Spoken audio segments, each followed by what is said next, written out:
Hey guys, welcome back to the channel. Today we've got some brand new content to go over in Hockey Ultimate Team. Also going to take a look at what has quickly become the best piece of content in NHL 23, and that's the Wacky Wednesday cards. Like, I wish as an adult they had a better name for it, but they've easily become some of the most interesting cards, and it's all because there's actually some build progression to them where they aren't just, you know, here's +1 to everything. All right, let's go ahead and take a look at the cards. We'll start things off with the 86 Marcus Johansson, 6'1", 203 centerman, now a Minnesota Wild, moving from the Washington Capitals. 89 speed, 88 acceleration. That's with wingman. Again, unless you are just starting your team now, these are the kind of cards you can move away from. Also, if you do pack any of these lower tier cards for the trade deadline event, I would sell them before Friday. The reason being is that people are still trying to work towards those objectives, and again, they fall in price quite a bit when the new hotness or the new event comes out. So on Friday, we're going to get a brand new event,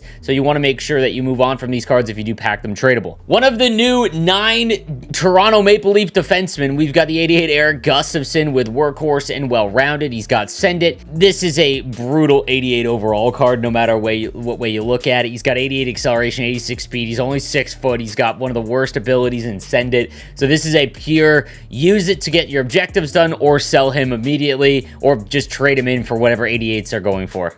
Pierre Engvall also takes a hike, as he is now a New York Islander with Protector and Bombarded. Protector is pretty good. No Contest isn't bad. And honestly, if you are just starting your team, or maybe you've taken a long break and you are one of the better players in the game, these big players at 6'5", 219, you're definitely going to be able to utilize them better than players that maybe aren't as good at holding onto the puck. 87 speed, 87 acceleration is awful. But again, if you are going to work towards objectives and you've got the ability to use cards like this, you know, that are massive, he could be somewhat usable. But again, in the same situation, this is just going to be a card you want to use for objectives or trade in for coins immediately.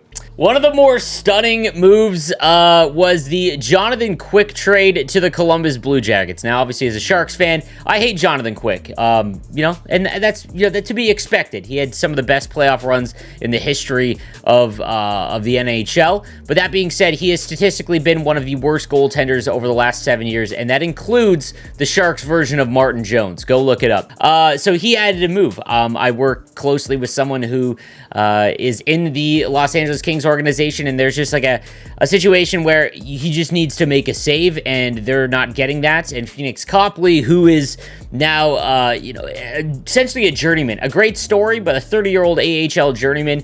Not really what you want to go into with the playoffs with, especially because the West is so wide open. So they go get Corpusalo, send Jonathan Quick packing. That plane ride back must have been brutal, but nonetheless, 6'1", 220. It's been a good run, Jonathan Quick, but this one's not usable, and you can just trade him into. We've got the 90 overall Tyson Barrie with Fly the Zone and well-rounded. He's got tape to tape. 5'11", 197, a member of the Nashville Predators. 92 speed, 91 acceleration, 94 agility. Good skater. Tyson Barrie cards are better early on in the year because usually defenseman cards at launch of the game, they only have one of 3 things, or maybe 2 of 3 things. Either they have a decent shot, they're big, or they have good speed. Usually they only have one, again, maybe 2 of those things. But now we're at the later stages of the game where defensemen have all of them. So there's really no need for Tyson Barrie. And again, the 90 overall price tag and the fact that it's a trade deadline card, you're going to have to spend a little more to get him. I would just sell. Another big surprising move is Rasmus Sandin being shipped to the Washington Capitals for a first-round pick, and Eric Gustafsson, 5'11", 182. One of the better hitters. I think earlier on in the year, he had a game day tilt card that had truculence, and he was awesome at the beginning of the year. But because he's a little bit smaller, without truculence, he loses like that ability. I really wish he had truculence because that's the way he plays.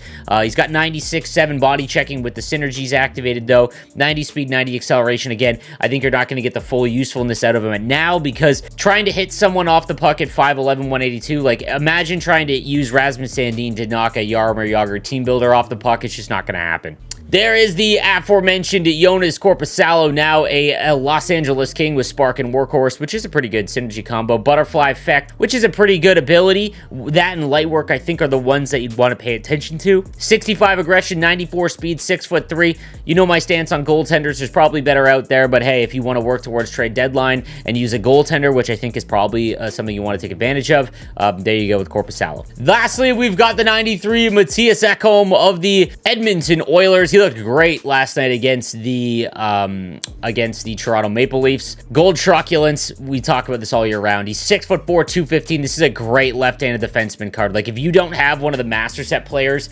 from the past few events, Ekholm's going to cost you a ton, but you're going to get a lot of longevity out of him because he's massive and has truculence. 92 speed, 92 acceleration is fine on someone who's 6'4" with truculence. So keep that in mind. He looks very, very good, but he is going to be very expensive.